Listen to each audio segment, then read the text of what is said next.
pihak aplikator nggak peduli peristiwa itu terjadi. Mereka tidak peduli supirnya ditangkap, disuruh push up, di beberapa tempat dipukuli dan sebagainya, mereka nggak peduli.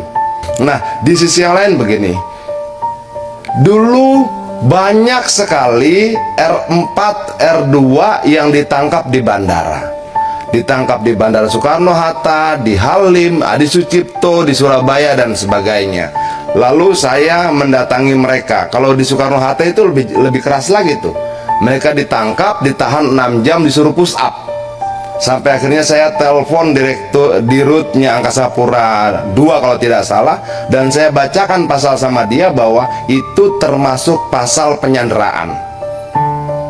Oke. Nah, yang menarik adalah pihak aplikator nggak peduli peristiwa itu terjadi.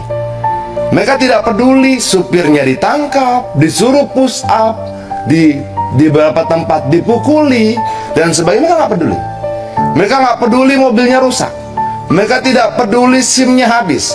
Mereka tidak peduli olinya kurang. Mereka tidak peduli apapun yang terjadi di jalanan. Hal yang tidak terjadi pada perusahaan angkutan yang lain. Taksi-taksi yang offline itu dia urus poolnya, dia urus olinya, tabrakan dia bertanggung jawab, supirnya ditangkap dia urus ke polisi dan sebagainya. Tapi keuntungannya sepertinya lebih besar yang online ini. Nah, kalau begini pimpinan, kalau kita nggak atur ini dengan baik, kita juga berlaku tidak adil sama rakyat. Dan menurut saya ini harus menjadi bagian penting dalam pasal kita nanti mengatur. Dulu kalau tidak salah pernah sempat 10% ya jatah aplikator itu kan.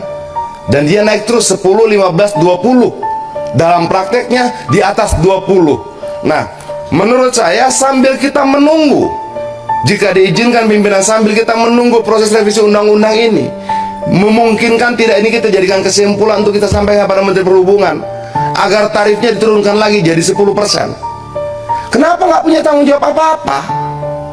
Nggak punya pool, nggak punya montir, nggak ngurus ketangkap, nggak apa-apa segala macam, tiba-tiba dapat 20%.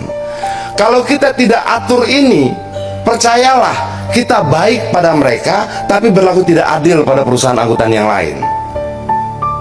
Nah, untuk itu menurut saya pimpinan, kalau bisa kesepakatan kita bersama, rekomendasikanlah paling tidak sambil kita menunggu revisi undang-undang ini, jangan kita biarkan penindasan terhadap supir ojek itu semakin lama berlangsung. Rekomendasikan permen yang mengatur 20% itu diturunkan segera.